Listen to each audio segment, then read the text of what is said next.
Jumpa lagi ke channel Andre M. Semoga semua diberi kesehatan oleh Tuhan. Lanjut, Bandara Ibu Kota Nusantara, IKN, diklaim telah siap untuk didarati oleh pesawat kepresidenan BAe 146200 atau Avro RJ-85.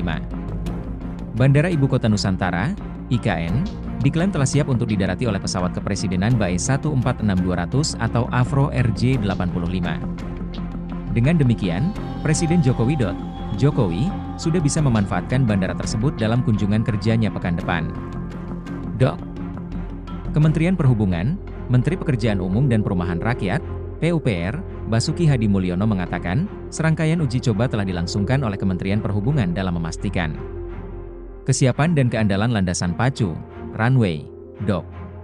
Kementerian Perhubungan, Presiden Jokowi, dijadwalkan akan berada di IKN pada tanggal 25 SD 27 September 2024. Rencana ini paralel dengan pelaksanaan peletakan batu pertama atau groundbreaking IKN ke-8. Kementerian Perhubungan, sebagai tambahan informasi, sebelumnya Jokowi sempat bercerita mengenai Bandara IKN. Ia mengatakan, dirinya sempat hendak landing pertama kalinya di Bandara IKN Nusantara, tapi batal.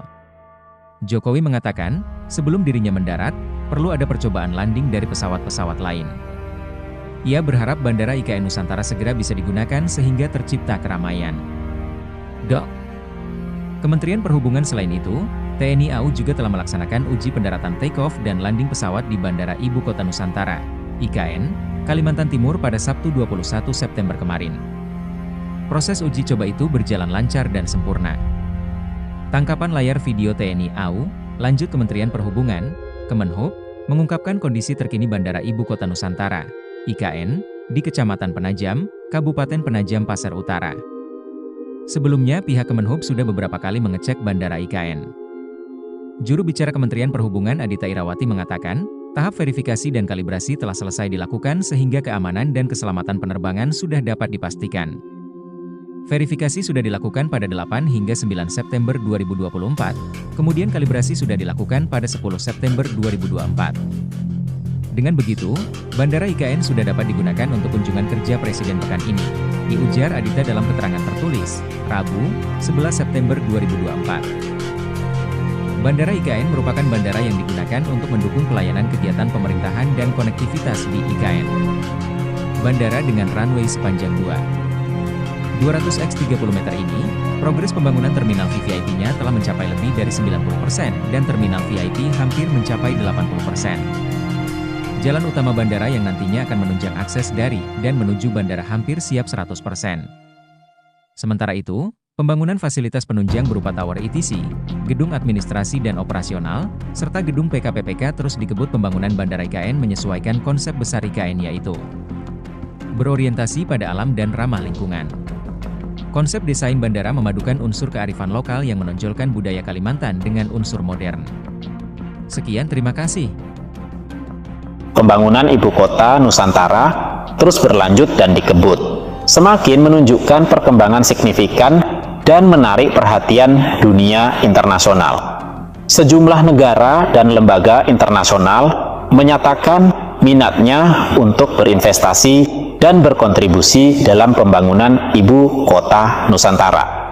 Menyusul dukungan Turkiye yang akan menerjunkan perusahaan-perusahaan konstruksi dalam pembangunan infrastruktur Ibu Kota Nusantara. Bahkan, sejumlah mitra internasional lainnya telah lebih dulu menyatakan dukungannya dengan berkunjung ke Ibu Kota Nusantara. Mereka ingin melihat kemajuan pembangunan IKN setelah pemberian grant atau hibah untuk reforestasi dan keberlanjutan.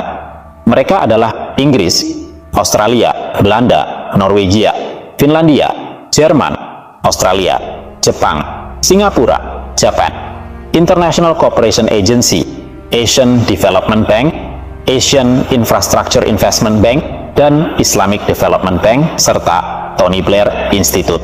Duta Besar Spanyol untuk Indonesia Aguilera Aranda menyatakan akan mengajak para pengusaha untuk bertemu dan membahas peluang investasi di Ibu Kota Nusantara. Pak Basuki menegaskan, sejak Ibu Kota Nusantara dibangun tahun 2022, banyak mendapat dukungan terutama tentang panduan pembangunan Smart City dari ADB, Australia, dan Inggris. Sementara itu, Duta Besar Belanda untuk Indonesia, Timor Leste, dan ASEAN Mark Gerritsen mengaku terkesan dengan perkembangan pembangunan ibu kota Nusantara. Dia memandang pembangunan IKN sebagai rencana yang sangat ambisius dan telah mulai direalisasikan. Dalam 3 tahun terakhir, saya pikir itu sangat menarik apa yang telah dilakukan otorita IKN. Ia juga memuji konsep ibu kota Nusantara sebagai kota hutan hijau yang menekankan prinsip-prinsip keberlanjutan. Pemerintah telah merencanakan transportasi dan mobilitas ramah lingkungan dan ruang-ruang publik yang memungkinkan warganya bekerja, hidup, dan berinteraksi dengan baik. Tak ketinggalan, otorita ibu kota Nusantara menyiapkan lahan seluas 68,51 hektar untuk kawasan kedutaan besar negara-negara sahabat atau diplomatic compound. Kepala Otorita IKN, Pak Basuki Hadimuljono, menuturkan, dari total lahan tersebut, sekitar 25,83 hektar dialokasikan untuk green open space atau ruang terbuka hijau. Sementara itu, 42,68 hektar lainnya diperuntukkan bagi kantor, kedutaan, residensial, dan mixed use. Kompleks diplomatik ini dirancang sebagai fasilitas yang kompak dan terintegrasi bagi perwakilan negara asing. Area ini akan diwujudkan sebagai model pengembangan konsep kota hutan dengan mengutamakan prinsip-prinsip pembangunan berkelanjutan dengan standar internasional GAIS. Kompleks ini akan menampilkan berbagai fasilitas terintegrasi termasuk tempat hiburan, ruang komersial, dan retail, restoran, dan taman. Selain itu terdapat blok hunian atau residensial terpadu yang berdekatan dengan kantor kedutaan yang dirancang untuk meningkatkan kenyamanan dan memastikan kelancaran mobilitas bagi personel kedutaan. Untuk mempercepat kehadiran kantor-kantor kedutaan, seiring dengan target pemerintah menjadikan ibu kota Nusantara sebagai ibu kota politik pada tahun 2028, Pak Basuki berencana mengusulkan kepada Presiden Prabowo Subianto terkait pemberian lahan gratis. Otorita IKN akan memberikan lahan gratis untuk 10 kedutaan besar yang bersedia beroperasi di ibu kota Nusantara sebelum tahun 2028. Langkah ini diharapkan dapat menarik minat negara-negara sahabat dan mempercepat proses pemindahan ibu kota. Pak Basuki menekankan bahwa usulan pemberian lahan gratis untuk kedutaan besar bukanlah hal yang baru.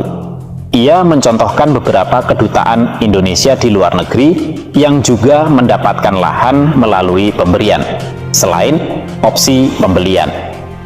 Hal ini menunjukkan bahwa praktik pemberian lahan untuk kedutaan besar merupakan hal yang umum dalam hubungan diplomatik. Dengan adanya tawaran lahan gratis ini, diharapkan semakin banyak negara yang tertarik untuk membuka kedutaan besar di ibu kota Nusantara. Ini akan mempercepat proses pemindahan ibu kota dan mendukung target pemerintah untuk menjadikan IKN sebagai pusat eksekutif dan yudikatif pada tahun 2028, ujar Pak Basuki.